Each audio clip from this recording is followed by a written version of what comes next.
క్లియర్గా $3 ట్రిలియన్ ఎకానమీకి సంబంధించినటువంటి అంశం గురించి గవర్నర్ గారి ప్రసంగం నుంచి ప్రభుత్వం చెప్పించింది సార్. $3 ట్రిలియన్ ఎకానమీ అంటే సార్ చైనాను దాటాలి సార్. మనం చైనా గ్రోత్ రేటును దాటాలి. ఇది ఇంపాసిబుల్ సార్. ఎందుకు ఇంపాసిబుల్ అంటే సార్ కేవలం నోటి మాటలు కాదు సార్, లెక్కలతో చూసుకుంటే సార్ ఏడాదికి 14% గ్రోత్ రేట్ అవసరం సార్. ఇది ప్రపంచంలో ఇప్పటి వరకు జరగలేదు సార్. ఒకవేళ జరిగితే వరల్డ్ రికార్డే సార్. ఇక $3 ట్రిలియన్ కావాలంటే సార్ కనీసం 1 ట్రిలియన్ పెట్టుబడి కావాలి సార్. అంటే సుమారు 80 నుంచి 85 లక్షల కోట్ల రూపాయల పెట్టుబడి కావాలి సార్. 7 లక్షల కోట్ల అప్పులు ఉన్నాయి సార్. ఇంకా అంతకంటే ఎక్కువ ఉన్నాయి. 40-45 వేల కోట్ల రూపాయల వడ్డీలు కడుతున్నాం సార్. మనం రోజు రొక్కం బలాదూరు కథ మనది. ఇవాళ తెచ్చుకుంటే తప్ప ఇవాళ మళ్ళా పూటకు వెళ్ళినటువంటి పరిస్థితి. మనం $3 ట్రిలియన్ ఎకానమీ గురించి మాట్లాడుకుంటున్నాం సార్. ఆశపడడం తప్పు కాదు సార్. ఎవరికైనా విజన్ ఉండాలి సార్. కానీ ఈ ప్రసంగంలో ఎట్లుందంటే సార్ ప్రభుత్వ వాదన జూట్ బోల్తే హీ విజన్ బడావునా చాయి అన్నట్టుంది. కథ అట్లా కనిపిస్తూ ఉంది సార్. జిఎస్డిపిలో కూడా సార్ జిఎస్డిపిలో 50% హైదరాబాద్ నుంచి ఉంది సార్. ఇప్పుడు హైదరాబాద్ నుంచి 50% సార్. చాలా గమ్మత్తి విషయం సార్. క్యూరు ఇంకో రేరు అని ఇవి పెట్టినారు కదా సార్. ఇక్కడ ఈ హైదరాబాద్ క్యూర్లు రేర్లు అన్ని కలుపుకుంటే కూడా సరిపోతుంది సార్. ఈ 3 ట్రిలియన్ ఎకానమీకి సైజు పెరగాలి సార్. అది చాలా 3 ట్రిలియన్ ఎకానమీ అంటే సార్ 1.5 కోట్ల ఉద్యోగాల సృష్టి సార్. అలాగే 3 ట్రిలియన్ ఎకానమీ కావాలంటే సార్ ప్రస్తుతం ఉన్న జిఎస్డిపి 17 లక్షల కోట్లు ఉంది సార్. మనది 250 లక్షల కోట్లు కావాలి సార్. అంటే ఇప్పుడున్న దానికంటే 233 లక్షల కోట్లు ఎకానమీ పెరగాల్సి ఉంటుంది సార్ 22 ఏళ్లలో. అది కూడా సార్ 3 ట్రిలియన్ ఎకానమీ కావాలంటే సార్ ఇప్పుడున్న ఐటీ సెక్టార్ ఏదైతే ఉందో సార్ 3 టైమ్స్ కావాలి సార్ ఎక్కువ. అలాగే మ్యానుఫ్యాక్చరింగ్ రంగం 5 రెట్లు పెరగాలి సార్. ఫార్మా రంగం 4 రెట్లు పెరగాలి సార్. అగ్రికల్చర్ డబుల్ కావాలి సార్. ఎక్స్పోర్ట్స్ 6 రెట్లు పెరగాలి సార్. ఇది అయితే మనం అనుకున్నటువంటి $3 ట్రిలియన్ ఎకానమీ సాధ్యపడుతుంది సార్. గవర్నర్ గారి ప్రసంగంలో ప్రభుత్వం దగ్గర ఇట్లాంటి రోడ్ మ్యాప్ ఏమైనా ఉందేమో తెలియదు కానీ చెప్పలేదు ఆ మాట. కానీ ఒకవేళ అది కావాలంటే మాత్రం ఇది కావాలి సార్. సార్ తెలంగాణ రెవెన్యూ ఇప్పుడు 1.5 లక్షల కోట్లు సార్ రెవెన్యూ, అప్పులు అవి కాకుండా. ఒకవేళ $3 ట్రిలియన్ ఎకానమీ కావాలంటే రెవెన్యూ 15 లక్షల కోట్లు కావాలి సార్ ప్రతి ఏడాది సార్. ఇక ఈ గవర్నర్ గారి ప్రసంగంలో అసలు ఈ $3 ట్రిలియన్ సంబంధించినటువంటి పెట్టుబడులు ఎంత, ఉపాధి ఎంత, పరిశ్రమలు ఎంత, అప్పులు ఎలా తగ్గిస్తారు, వీటిపైన క్లారిటీ లేదు సార్ గవర్నర్ గారి ప్రసంగంలో. ముందు ఈ ప్రశ్నలకు రాష్ట్ర ప్రభుత్వం కొంత సమాధానం చెప్పాల్సినటువంటి అవసరం ఉంటుంది సార్. సార్ ఇక పట్టణ జనాభా సార్ ప్రస్తుతం పట్టణ జనాభా 46.8% ఉంది సార్. రాబోయే రోజుల్లో అది 5 ఏళ్లలో 53.8% పెరుగుతుందని చెప్పి అంటున్నారు సార్. మరి జనాభా పెరుగుతూ ఉంది సార్. జనాభా పెరుగుతూ ఉంటే పట్టణాలు కూడా విస్తరించాల్సినటువంటి అవసరం ఉంటుంది. ప్రజలకు సౌకర్యాలు పెంచాల్సినటువంటి అవసరం ఉంటుంది. మౌలిక వసతులు, విద్యా వసతులు, జీవన ప్రమాణాలకు సంబంధించిన అన్ని రకాలుగా వసతులు పెరగాలి సార్. మరి దానికి సంబంధించినటువంటి ప్రణాళిక గవర్నర్ గారి ప్రసంగంలో పూర్తి స్థాయిలో లేదు సార్. అయితే ఇక్కడ ఔటర్ రింగ్ రోడ్ లోపల ఉన్నటువంటి విభాగం అంతా సేవల రంగం. ఇందులో ఉన్నటువంటి పరిశ్రమలన్నీ ఔటర్ రింగ్ రోడ్ అవతలకంట. ఎందుకంటే ఇక్కడ కాలుష్యం పెరిగిపోతుంది, ప్రజలకు ఇబ్బంది అవుతుంది. ఔటర్ రింగ్ రోడ్ అవతల ప్రజలు లేరా సార్? ఔటర్ రింగ్ రోడ్ అవతల కూడా ప్రజలు ఉన్నారు కదా మరి ఈ పెంట అంత ఎత్తుకొచ్చి మాత్రం పోస్తారా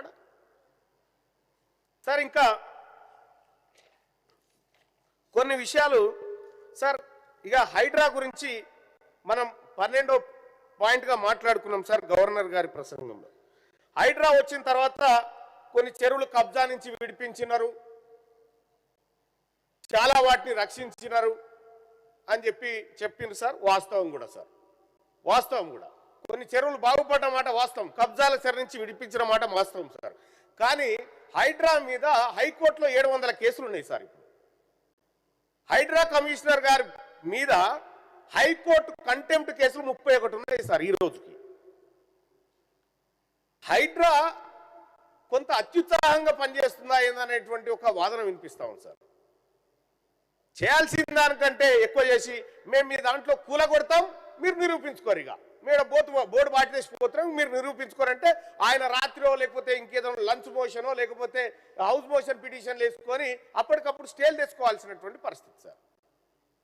అంటే ఈ విచ్చలవిడితనం కూడా హైడ్రాకు మంచిది కాదు సార్. మంచి ఏంది చెడేంది అనేది చూసుకోవాలి. హైడ్రా అవసరం సార్, మేము కాదంటలేదు, రక్షణ అనేది అవసరం సార్.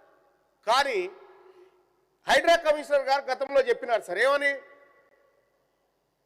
మేమే అడిగినాం, చాలా మంది అడిగితే ఫాతిమా కాలేజీకి సంబంధించి అందులో విద్యార్థులు చదువుతున్నారు, అది ఇప్పుడు వాళ్ళ దృష్ట్యా విద్యా సంవత్సరం అయిపోయిన తర్వాత చేస్తాం అనేటువంటి మాట చెప్పినారు సార్. విద్యా సంవత్సరం అయిపోయింది, మళ్ళా విద్యా సంవత్సరం అయిపోయింది, ఫాతిమా కాలేజీకి ఓ న్యాయం, మిగతా వాళ్ళకి ఇంకో న్యాయమా సార్?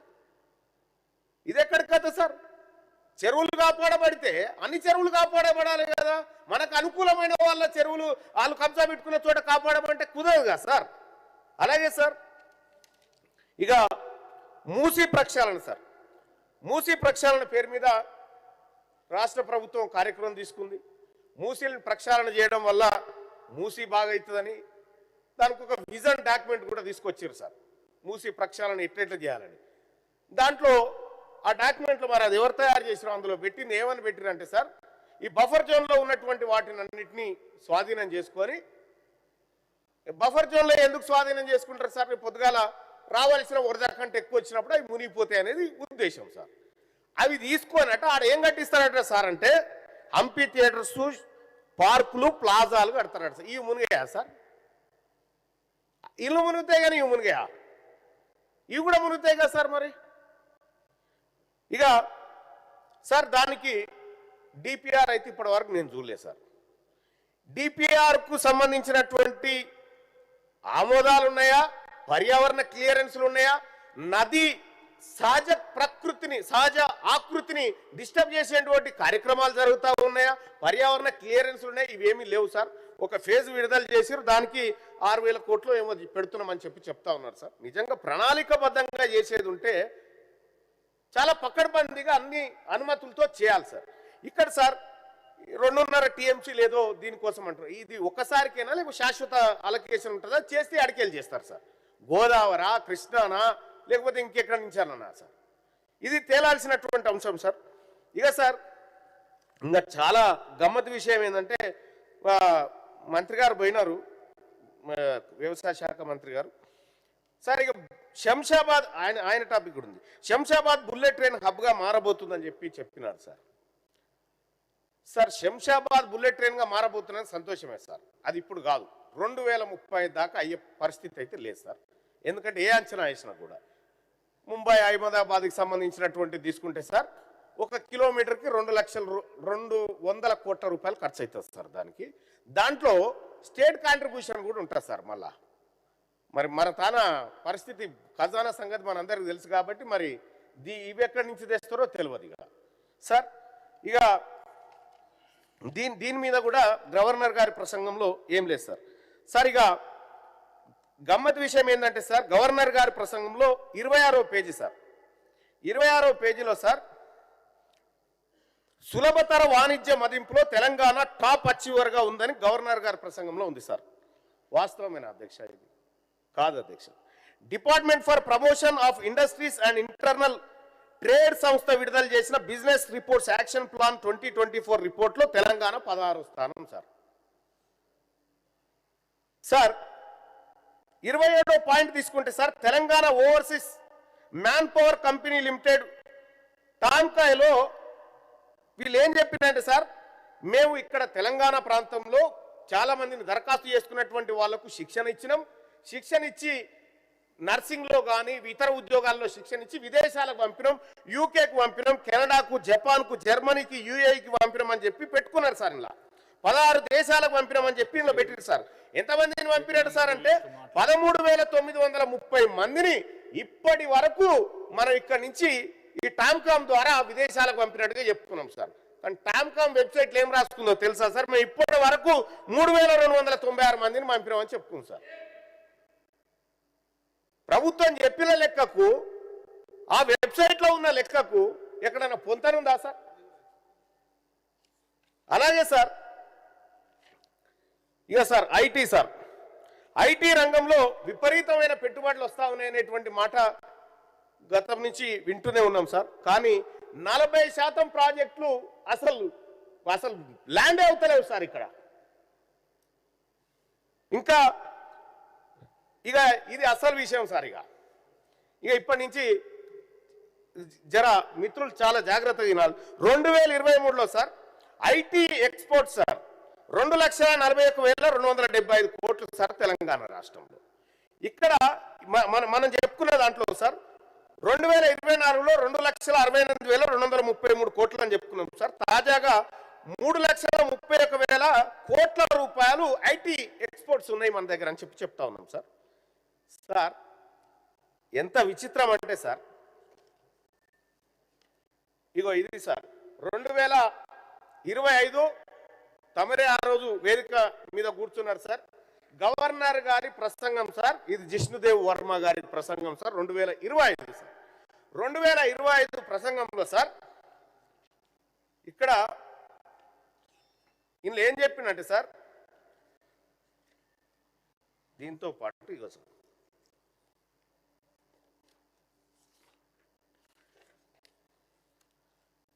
సార్ ఇక్కడ 2024లో 9,46,285 ఉద్యోగాలు ఉన్నాయి సార్ ఐటీ రంగంలో మన దగ్గర. 9,46,285 ఉద్యోగాలు సార్. ఇప్పుడు తాజా ప్రసంగంలో ఏం చెప్పుకున్నాం తెలుసా సార్? ఎన్ని ఉద్యోగాలు అని చెప్పుకున్నాం అంటే మన ప్రభుత్వం 9,39,000 ఉద్యోగాలు ఉన్నాయని చెప్పింది సార్. ఒక్క ఏడాదిలోనే దాదాపు 7,285 ఉద్యోగాలు పోయినాయి అని చెప్తుంది సార్ ఈ ప్రసంగం. ఐటీ రంగంలో 7,285 ఉద్యోగాలు పోయినాయి ఒక ఏడాదిలోని గవర్నర్ గారి ప్రసంగం ద్వారా తెలుస్తా ఉంది సార్. ఇది సార్ ఇంకా అంతేకాదు సార్, ఇంకో సిక్కేమో ఉద్యోగాలు పోతుంటే మనం 3 ట్రిలియన్ ఎకానమీ వైపు పోతా ఉన్నాం సార్.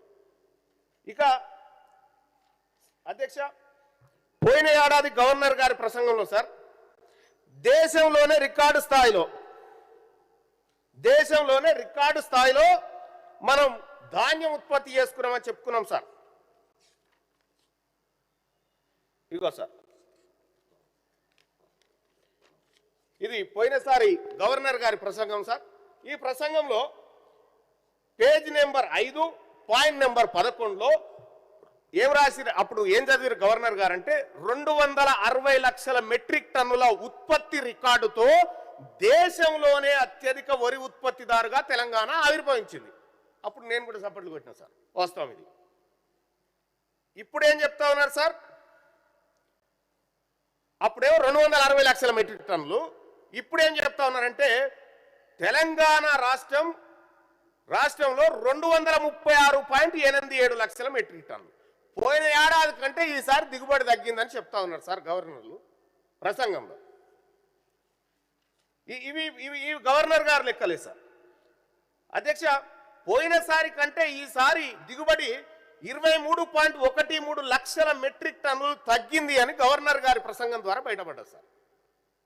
ఇగో ఇవన్నీ బయట పెట్టినందుకు గవర్నర్ గారికి ధన్యవాదాలు తెలియజేయాలి సార్ ఈ విషయంలో.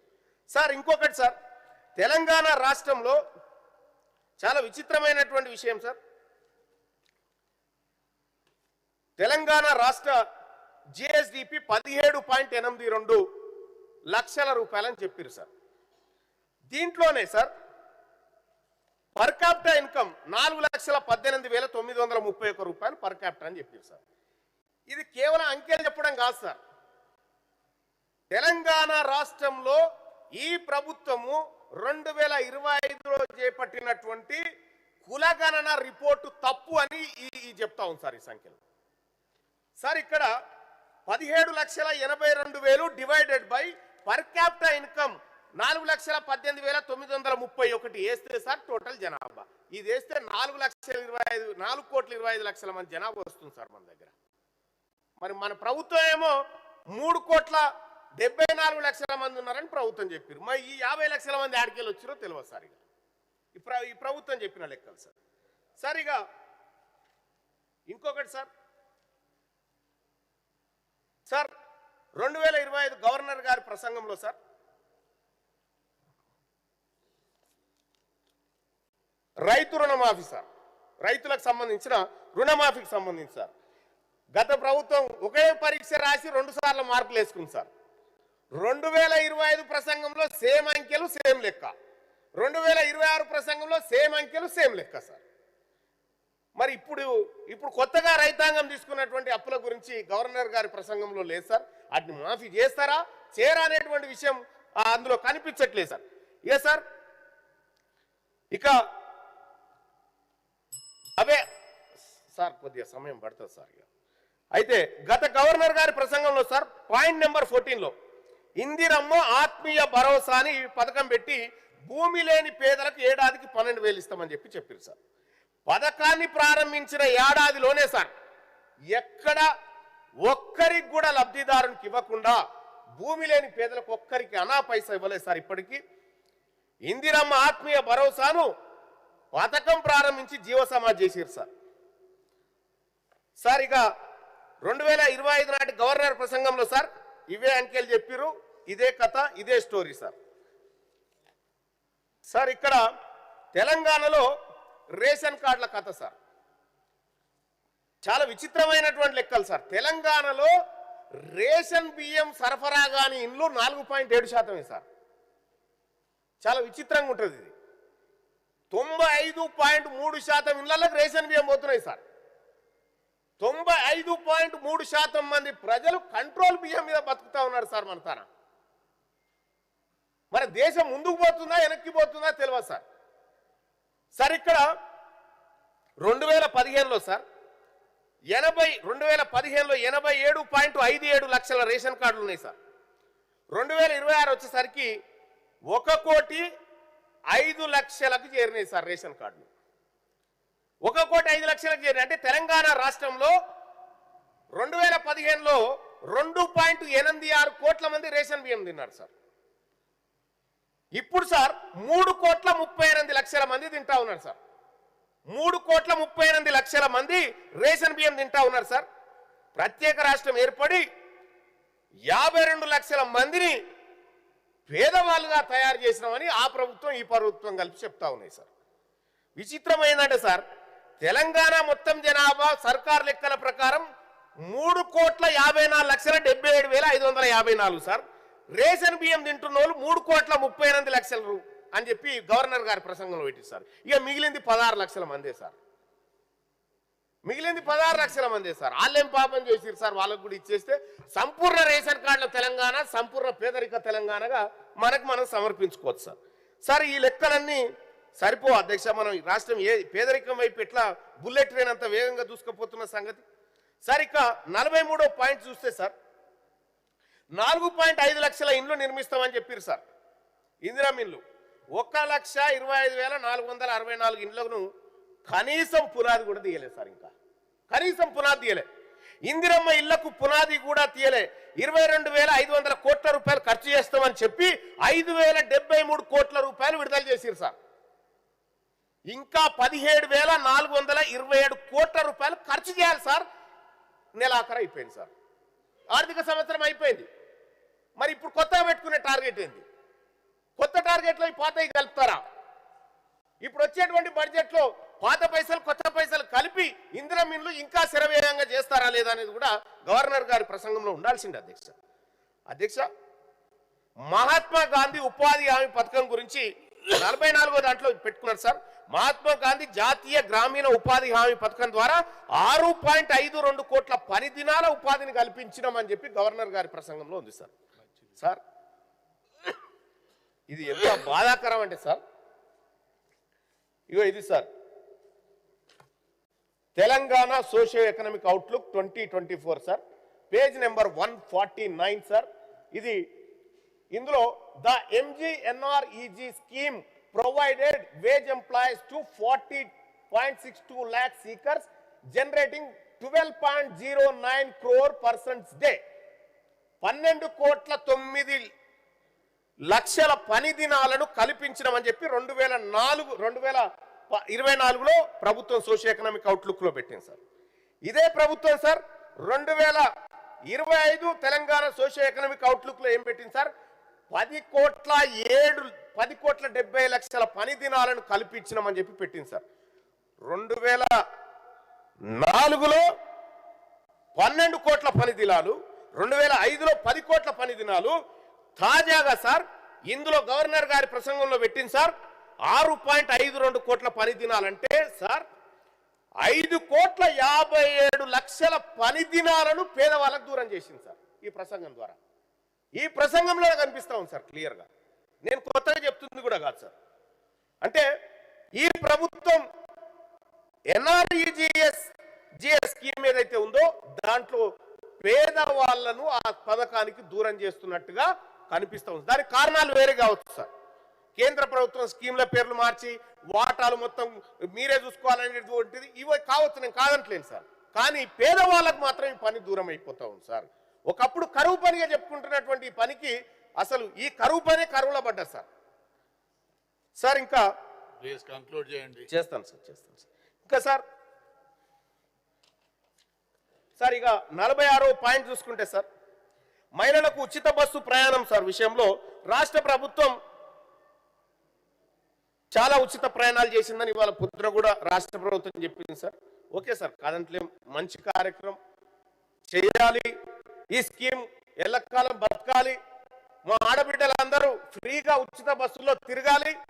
దానికి రాష్ట్ర ప్రభుత్వం చేసినటువంటి కృషికి రాష్ట్ర ప్రభుత్వానికి ధన్యవాదాలు తెలియజేస్తా ఉన్నాం సార్. సేమ్ టైం ఆర్టీసీ బతికితే ఇది జరుగుతుంది సార్. ఆర్టీసీ బతికితే ఇది జరుగుతుంది. సరే, ఇన్ని కోట్లకు సంబంధించిన 9,222 కోట్ల బస్సు కిరాయిలు ఆదా చేసినామని మనం ఇందులో చెప్పుకున్నాం సార్. మరి ఇంతమంది డబ్బు ఆర్టీసీకి ముట్టిందా లేదా అనేది మాత్రం ఇందులో చెప్పలేదు సార్. ఈ ఆర్టీసీకి ఇప్పటికే మనం అనేకమైనటువంటి వాగ్దానాలు ఇచ్చినాం సార్. ఇది బతకాలంటే సార్ ఇది ప్రభుత్వంలో విలీనం చేయాల్సినటువంటి అవసరం ఉండే ఆర్టీసీని. అలాగే ఇంప్లిమెంటేషన్ ఆఫ్ 2 పెండింగ్ పిఆర్సీస్ ఉన్నాయి సార్, అవి చేయాల్సి ఉండే. పేమెంట్స్ పెండింగ్ డ్యూస్ ఉన్నాయి, అన్కండిషనల్ జాబ్ సెక్యూరిటీ, ఇట్లా అనేకమైనటువంటి డిమాండ్లు అక్కడ వస్తూ ఉన్నాయి సార్. ఇక ఆర్టీసీలో సంఘం లేదు. ఇప్పుడు ఆర్టీసీలో సంఘాలు లేవు, ఏమీ లేవు సార్. వాటిని దిగ్విజయంగా ఖతం చేసింది గత గవర్నమెంట్. ఇప్పుడు ఎంప్లాయ్ కస్టమర్స్ ఎవరు చెప్పుకోవాలో చెప్పే పరిస్థితి లేదు, అగమ్య గోచరంగా ఉంది. ఆర్టీసీని తెలంగాణ రాష్ట్ర ప్రభుత్వంలోకి విలీనం చేసుకునేటువంటి ప్రక్రియను చేపడతారా లేదా అనేటువంటి అంశం గవర్నర్ గారి ప్రసంగంలో స్పష్టత లేదు. గత ప్రభుత్వం చేయలేవు, ఓకే, మనం చేస్తామని చెప్పినాం, అది చేస్తామా లేదా అనేది కూడా ఇక్కడ చెప్పాల్సినటువంటి అవసరం ఉంది సార్. సార్ ఇక్కడ ఆర్టీసీ అప్పులు 10,000 కోట్ల దాకా ఉన్నాయి సార్. గత ప్రభుత్వమైనా ఈ ప్రభుత్వమైనా ఏ ప్రభుత్వమైనా ఉచితంగా రవాణా పాసులు ఇస్తుంది, వాటి సబ్సిడీలు చెల్లించదు వాటికి. ఇలా ఆర్టీసీ ఇన్ని నష్టాలకు చెందడానికి కారణం కూడా ప్రభుత్వాల వ్యవహారమే సార్. మరి ఇప్పుడు మన ఈ మహాలక్ష్మి స్కీమ్ ద్వారా ఉచిత ప్రయాణాలు చేయిస్తా ఉన్నాం. ఈ చేయించినటువంటి సందర్భంలో దానికి ఏంటంటే బర్రెకు పాలు పిండు కరెక్టే ఉంది, కానీ గడ్డి వేయకపోతే బర్రె చచ్చిపోతుంది సార్. ఇప్పుడు పాలు పిండుతా ఉన్నది ప్రభుత్వం, మరి ఆ బర్రెకు గడ్డేయాల్సినటువంటి అవసరం ఉంది సార్. నేను ఉదాహరణ మాత్రమే చెప్తా ఉన్నా సార్. ఇక 2025లో సార్ గ్యాస్ సబ్సిడీ కింద 500K గ్యాస్ సిలిండర్ అని చెప్పినాం సార్ పోయిన ఏడాది. సార్ 2024లో 43 లక్షల కుటుంబాలకు సార్ 43 లక్షల కుటుంబాలకు అని గవర్నర్ గారి ప్రసంగంలో ఉంది సార్. ఎప్పుడు 2025లో. ఇప్పుడు తాజాగా 2026 నాటికి దాదాపు సార్ 10,000 కుటుంబాలు తగ్గిపోయినాయి సార్, లబ్ధిదారుల కుటుంబాలు. ఈ ప్రసంగంలో 10,000 కుటుంబాలు తగ్గిపోయినాయి. అంటే స్కీమ్ లో అర్హులు ఎందుకు తగ్గిపోయారో అర్థం కాలేదు సార్. సార్ ఇక కంక్లూడ్ చేయండి సార్. చేస్తున్నా సార్. 1 కోటి మంది మహిళలను కోటీశ్వరులను చేస్తామని చెప్పి అనుకుంటున్నాం సార్. ఒక వయసు సార్ 18 సంవత్సరాల నుంచి 50 సంవత్సరాల వరకు మనం జరగబట్టిన 1 కోటి మంది వెళ్ళారు సార్. అమ్మమ్మలను తాతమ్మలను కోటీశ్వరులను చేస్తున్నైతే కుదరదు సార్. ఏమైనా మహిళా శక్తిని చేయాలంటే అంతమంది ఉన్నారా లేరా అనేది చూసుకోవాల్సినటువంటి అవసరం ఉంది సార్. ఇంకా గమ్మత్ విషయం, తెలంగాణ రాష్ట్ర ప్రభుత్వం చాలా కాలం నుంచి కూడా అనేకమైనటువంటి విషయాల్లో సార్ దివ్యాంగుల కోసం సార్ గత ప్రభుత్వం చేసిన మోసమే కనిపిస్తా ఉంది సార్. ఇక్కడ సార్ మనము ఈ ప్రభుత్వాలు చేసినటువంటి సార్ ఇది కంట్రోలర్ అండ్ ఆడిటర్ జనరల్ నివేదిక సార్. ఇది సార్ ఇందులో తెలంగాణ రాష్ట్ర ప్రభుత్వం గత ప్రభుత్వం ప్లస్ ఇప్పుడు కూడా సార్ కొనసాగుతా ఉంది. అది ఆడబిడ్డలు సార్ హై స్కూళ్ళలో చదివేటువంటి ఆడబిడ్డలకు శానిటరీ ప్యాడ్స్ ఇస్తారు సార్. శానిటరీ ప్యాడ్స్ ఉంటాయి కదా సార్, ఆ శానిటరీ ప్యాడ్లకు సంబంధించినటువంటి డబ్బు సార్, ఆ డబ్బును ఖర్చు పెట్టకుండా వాపస్ తీసుకున్నారు సార్ వాళ్ళు వీళ్ళు కలిసి. శానిటరీ ప్యాడ్ల డబ్బు సార్ 44 కోట్ల రూపాయల శానిటరీ ప్యాడ్ల డబ్బు సార్, దాన్ని ఖర్చు పెట్టకుండా వాపస్ తీసుకున్నారంటే ఎంత దుర్మార్గం సార్ ఇది. బాత్రూమ్ల డబ్బు సార్, ఇగో బాత్రూమ్ల డబ్బు సార్, పిల్లలకు స్కూళ్ళల్లో బాత్రూమ్లు కట్టిమని చెప్పి డబ్బు వస్తే సార్ ఆ డబ్బులు కూడా సార్ ఇగో సార్ ఇది కంట్రోలర్ అండ్ ఆడిటర్ జనరల్ లెక్కలు సార్. ఇది బాలికల మరుగుదొడ్ల నిర్మాణం సార్. ఈ పథకం కింద మరుగుదొడ్లకు బడ్జెట్ లో కేటాయిస్తే సార్ 1 కోటి రూపాయలు కేటాయిస్తే 95 లక్షలు వాపస్ తీసుకొని పోయారు సార్ గతంలో. సార్ ఇప్పుడు కూడా అది కొనసాగుతాం సార్. స్కూళ్ళల్లో బాత్రూమ్ల పైసలు, ఆడబిడ్డల శానిటరీ ప్యాడ్ల పైసలు, ఇగో సార్ బీడీ కార్మికుల పెన్షన్ పైసలు, ఆఖరికి సార్ దేవుళ్ళ పైసలు కూడా ఖతం అయిపోయినాయి సార్. ఈ 4 లెక్కలు, ఇందులో నా ఒక్క లెక్క లేదు, ఒక అక్షరం లేదు సార్. ఇది కాగు లెక్కలు ఇవన్నీ సార్. దేవుళ్ళ కోసం 2014-15లో 26 కోట్లు ఖర్చు పెడతామని చెప్పి 13 కోట్లు పెట్టారు సార్. మొత్తం ఇప్పటి వరకు చూసుకుంటే సార్ 132 కోట్ల రూపాయలు దేవుళ్ళ సొమ్ము కూడా వాపసు పోయింది సార్. సార్ ఇంకా చాలా భయంకరమైనటువంటి వాస్తవం ఏంటంటే సార్ ఈ సభ ఆమోదం లేకుండా నిధులు ఖర్చు కావడానికి వీల్లేదు సార్. నిధులు ఖర్చు కావడానికి వీల్లేదు. కానీ 1,00,000 కోట్ల రూపాయలు ఈ సభకు తెలియకుండా ఖర్చు అయినాయి సార్. 1,00,000 కోట్ల రూపాయలు ఈ సభకు తెలియకుండా ఖర్చు అయినాయి. దాని మీద ఎంక్వైరీ జరగాలి సార్. నేను దానికి సంబంధించినటువంటి ఆధారాలు ఇస్తాను సార్. సార్ ఇంకా కంక్లూడ్ చేయండి సార్. కంక్లూడ్ చేస్తాను సార్.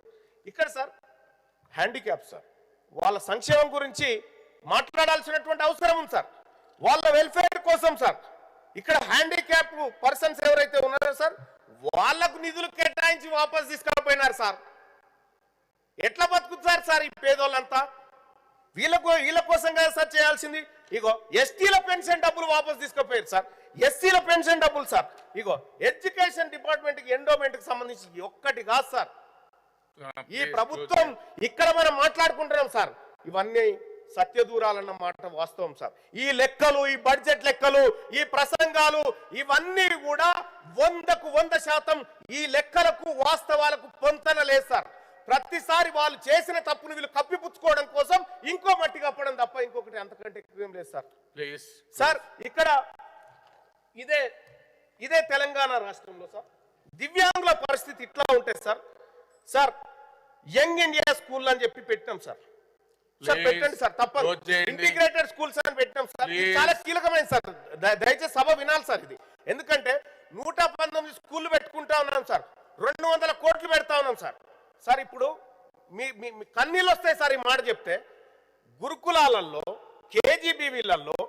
ఇక్కడ పిల్లలు చదువుకుంటున్నారు సార్.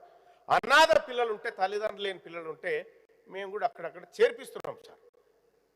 ఇప్పుడు సమ్మర్ హాలిడేస్ వస్తాయి సార్, ఎవరి పిల్లల్ని వాళ్ళు తీసుకుపోతారు సార్. ఇప్పుడు అనాథ పిల్లల్ని ఎవరు తీసుకుపోవాలి సార్? ఎటు పోవాలి సార్ ఆ పిల్లలు? ఆడ మీ పిల్లలో నా బిడ్డనో ఉంటే పరిస్థితి ఏం సార్? వాళ్ళకి ఇంకా ఏం లేదు సార్ వాళ్ళకి. అందుకోసమే ఇంటిగ్రేటెడ్ స్కూల్స్ అని చెప్పి ఏదైతే రాష్ట్ర ప్రభుత్వం అంటా ఉందో సార్, నువ్వు 120,000 118 కట్టుకో, కానీ ఒక ఇంటిగ్రేటెడ్ స్కూల్ని అనాథ బాలికల కోసం, ఒక ఇంటిగ్రేటెడ్ స్కూల్ని అనాథ బాలుర కోసం పెట్టండి సార్. అది పెట్టి వాళ్ళకు ఖచ్చితంగా సమ్మర్ హాలిడేస్ కాకుండా వాళ్ళు ఆ లోకాన్ని మర్చిపెట్టేట్టు చేయాలి సార్. ఆడ ఈయనే అంకిరెడ్డిపల్లి దగ్గర ఒక స్కూల్ ఉంటుంది సార్.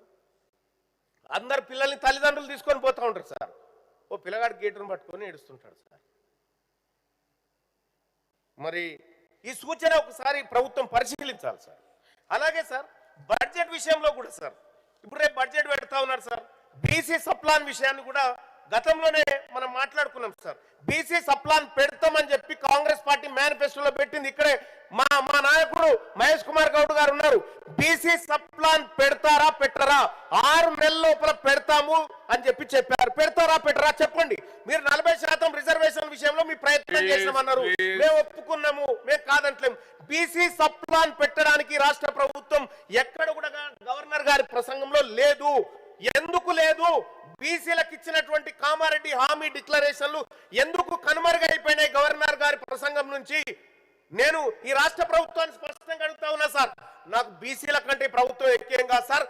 నేను క్లియర్ గా అడుగుతా ఉన్నా, బీసీ సప్లాన్ విషయంలో మీ ప్రభుత్వం ఏదో ఒకటి చెప్పండి, లేదు అంటే మేము చేయమని చెప్పండి.